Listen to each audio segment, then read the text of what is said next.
जिस तरह से आजकल नाराजगी देखने आती है, मुझे टिकट नहीं मिला। आप अगर देखेंगे तो बीजेपी ने अपने सिटिंग एमपीज का टिकट काटा है, लोग उस पर नाराजगी नहीं दिखाए, सबर करके वो मोदी जी के साथ में लग गए हैं। फासिस्ट ताकतें की जिस तरह से यूनाइटेड है उसको देख के हमें सबक सीखना चाहिए। और लोग छोटी छोटी बातों पर नाराज होकर टिकट ना मिलने का रोना रो रहे हैं, वो बिल्कुल दुरुस्त नहीं है। अगर उनको रोना था तो इसके पहले भी प्रिया दत्त जी खड़ी हुई थी, उसके पहले भी प्रिया दत्त जी खड़ी हुई थी, उस वक्त कोई ने आवाज नहीं उठाई। ये बहुत दुख की बात है, ऐसे वक्त में आवाज के हालात को देखते हुए अपनी पर्सनल नाराजगी को और ईगो मैटर को बनाकर इस देश के माहौल को खराब ना करें। आप ये भी बताइए कि आप पिछले 20-25 साल से इक्तदार में थे, आपने खुद मुस्लिम लीडरशिप कितनी अपने इलाके में पैदा की। इस देश को बाबा साहब अम्बेडकर के संविधान को बचाने की लड़ाई है, इसमें सहयोग दीजिए, ना कि हिंदू मुसलमान की बात करके बीजेपी के एजेंडे को और मजबूत करने का काम कीजिए। मेरी हाथ जोड़ के विनती जो है इसमें धर्म को लाके बात करने का नहीं है। इसमें अगर हमें बात करना है तो हमें ये चीज को ध्यान में रख के करना चाहिए कि हम जो कैंडिडेट को वोट दे रहे हैं, कल वो जीतने के बाद कोई पार्टी में ना चला जाए, तो वो चाहे वो कोई भी धर्म का हो। इधर देखा गया है, इधर कई लोग ऐसे बैठे हैं जो पैसे से और तरह ईडी सीडी के दबाव से जो है कैंडिडेट को डरा धमका के अब वो जो है अपनी पार्टी में ले लेते हैं। तो ये चीज को ध्यान एकदम सिंपल सी है, लड़ाई इस वक्त जो है संविधान बचाने की है और संविधान को खत्म करने की है। तो हमें उन लोगों के साथ खड़ा रहना है जो संविधान बचाने के लिए इस वक्त अलायंस बनाए हैं, इंडिया अलायंस बनाए हैं। चाहे वो कैंडिडेट कोई भी हो, पार्टी कोई भी हो, बस अपोजिशन होनी चाहिए। जो भी उसके अंदर मेजोरिटी से जा रहा है, जिसपे आपको लग रहा है कि वो जीत सकता है, आप लोगों को सिर्फ इतना करना है कि उन्हें बहुमत से वोट देना है और उन्हें जिताना है।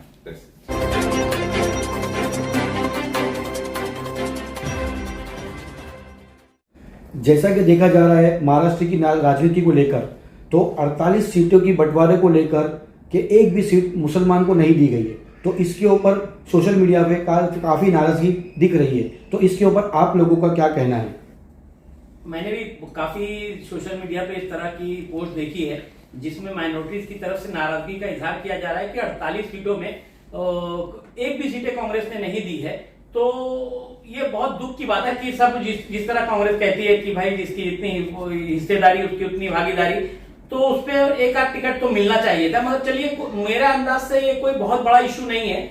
और अगर टिकट नहीं दिया गया तो पार्टी ने कुछ सोच के टिकट नहीं दिया होगा। बस हमें और हमारी ये जो कोशिश होनी चाहिए कि जो जिस तरह से देश में नफरत का माहौल बनाया जा रहा है, फंडामेंटल ताकतें अपना सर उठा रही हैं और उनकी ताकत को बेतहाशा बढ़ाते जा रही हैं, और जो उनके खिलाफ आवाज उठा रहे हैं उनको दबाने की कोशिश की जा रही है, जेलों में ठूसा जा रहा है, सालों सालों से जेलों में रखा जा रहा है। तो इस माहौल में इस तरह का पोस्ट करना कि टिकट नहीं मिला इसलिए नाराजगी है, पार्टी के ऊपर प्रेशर बनाना, और टाइम बहुत कम है। महाराष्ट्र में लगभग 20 तारीख तक के लगभग ज्यादातर इलेक्शन हो जाएंगे। तो ऐसे वक्त में इस तरह का माहौल बनाना, मुझे नहीं लगता कि जो एक संविधान पर भरोसा करने वाले लोग हैं उनको इस तरह की कोई हरकत करनी चाहिए कि जो एंटी जो नेशन लोग काम कर रहे हैं उनको इनका फायदा मिले। जो लोग बिल्कुल डेमोक्रेसी को खत्म करना चाहते हैं उनको ऐसे हालात और ऐसे पोस्ट का फायदा मिले और इस तरह से समाज में एक माहौल खराब हो। और जिस तरह से लोग कोशिश लगातार कर रहे हैं कि जो समाज का कुछ भला चाह रहे हैं, जो कोशिश कर रहे हैं कि इस तरह की बात ना उठे। और मैं ज्यादातर देखता हूं कि हमारे नॉर्थ सेंट्रल में भी इस तरह की बात उठ रही है। मगर जो लोग इस तरह की बातें उठा रहे हैं उनको सोचना चाहिए कि पिछले कई सालों से यहाँ भी कोई मुस्लिम लीडरशिप को ना मतलब वो मौका नहीं दिया गया। तो इसके लिए नाराजगी की कोई बात नहीं है। तो सियासत में एक ही दो सीटें होती है, उसी की लड़ाई होती है, और अगर टिकट नहीं मिला तो उसके लिए इतनी नाराजगी नहीं हो, क्योंकि पार्टी ने तो कई सालों तक तुमको मौका दिया। उस बात को बार बार उठाना और उस बात को लेके पब्लिकली जाना और प्लेटफॉर्म पे जाना और न्यूज में इस तरह की बातें करना है शोभा नहीं देता। और सब्र करें, अभी मौका और भी आएगा, ऐसा नहीं है कि आखिरी मौका है। और जो लोग काम कर रहे हैं पार्टी का, उनको मौका पार्टी जरूर देगी, ऐसा मुझे लगता है। मैं कोई कांग्रेस पार्टी से बिलोंग नहीं करता, मगर मैं चाहता हूं जो फासिस्ट ताकतें हैं उनको हराने के लिए जो पार्टियां इकट्ठा हुई हैं उनको मजबूत किया जाए और उनको हर आदमी अपनी जिम्मेदारी से वोट डाले और इन पार्टियों का और इन तरह की ताकतों का सर कुचले।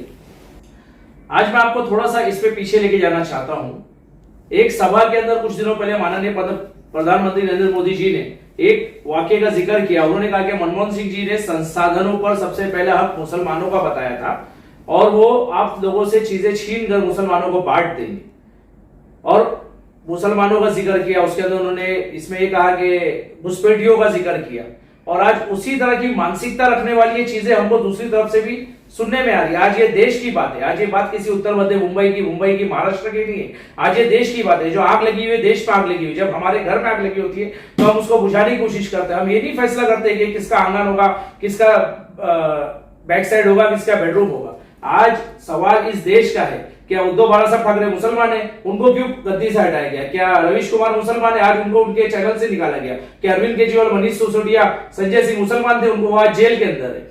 आज ये जंग जो है, ये जंग आजादी की जंग के बराबर है। आज जिस तरह से आजादी के पहले रहकर हमारे बाप दादाओं ने, हिंदू मुसलमानों ने मिलकर इस देश को एक समझा, अपनी जान दी और इस देश को आजाद कराया। जब पार्टीशन हुआ, मौलाना अबुल कलाम आजाद ने कहा कि पार्टीशन के हक में नहीं हूं, लेकिन वो एक भयानक सच था। लेकिन जो मुसलमान पार्टीशन नहीं चाहते थे, उनके चॉइस होते हुए भी इस भारत देश में रहे, वो वहां पर नहीं गए। तो ये हम सबका देश है। आज इस तरह से बात करना ये बहुत ही दुर्भाग्यपूर्ण, एक सेकुलर पार्टी से इस तरह से बात करना। आज राहुल गांधी इतनी बड़ी मुहिम लेके चल रहे हैं, इतना बड़ा उनका फैसला हो रहा है, आज वो इतनी बड़ी लड़ाई लड़ रहे हैं। उत्तर मध्य मुंबई से अलग अलग जगहों से मुसलमानों को अगर कोई सेकुलर पार्टियां उनको सीट नहीं दे पाती, तो उनको हमको समझकर आगे बढ़ना चाहिए कि भाई आने वाले दिनों में हम ये मांगे रख सकते हैं। हर समाज को उसकी नुमाइंदगी मिलना चाहिए। मैं भी उसके हक में, चाहे बौद्ध हो, चाहे दलित हो, चाहे मुसलमान हो, चाहे हिंदू हो, चाहे पारसी हो, कोई भी हो। लेकिन आज हालात इस तरह से नहीं है। हालात जिस तरह से बनाए जा रहे हैं, हिंदू मुसलमानों को लड़ाने वाले हालात बनाए जा रहे हैं। और अगर हम भी हिंदू मुसलमान की बात करेंगे तो हम कहीं ना कहीं उन साम्राज्यवादी और उन मनुवादी ताकतों का साथ देने की बात करेंगे। ये देश उद्धव बालासाहेब ठाकरे का देश है, ये देश शरद पवार का देश है, ये देश राहुल गांधी का देश है, ये देश रवीश कुमार का देश है और ये देश अरविंद केजरीवाल का भी देश है। आज बिहार के अंदर एक हुकूमत को गिरा दिया गया, उसके मुख्यमंत्री को अपनी साइड पे ले लिया गया। महाराष्ट्र के अंदर एक हुकूमत अगर जब उनके सामने नहीं झुकी, एक नया कैलकुलेशन हुआ तो उनको झुका लिया गया, उद्धव बालासाहेब ठाकरे को भी अपने साथ बिठाया गया और उसके बाद में उनके खिलाफ बगावत करके उनकी सरकार को चेंज किया गया। तो आज ये आप इसको बहुत बड़े सिनेरियो में सोचने की बात है।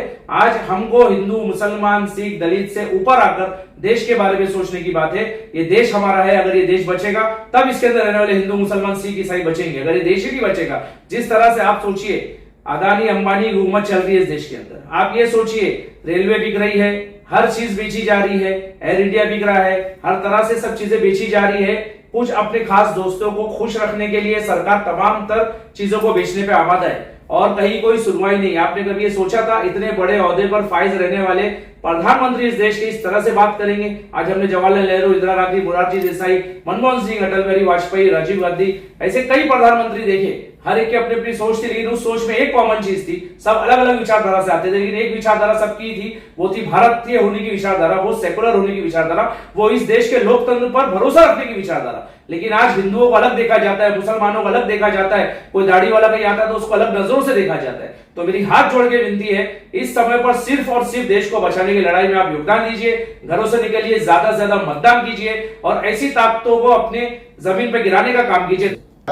इधर पे जो आ रहा है मुस्लिम को लेके, तो सबसे पहली चीज जो सवाल जो धर्म का आता है, ये होना नहीं चाहिए और ये निकलना नहीं चाहिए। आज इस मौके पे अगर हम ये धर्म की बात करेंगे तो काम की बात कब करेंगे? इलेक्शन जाने के बाद।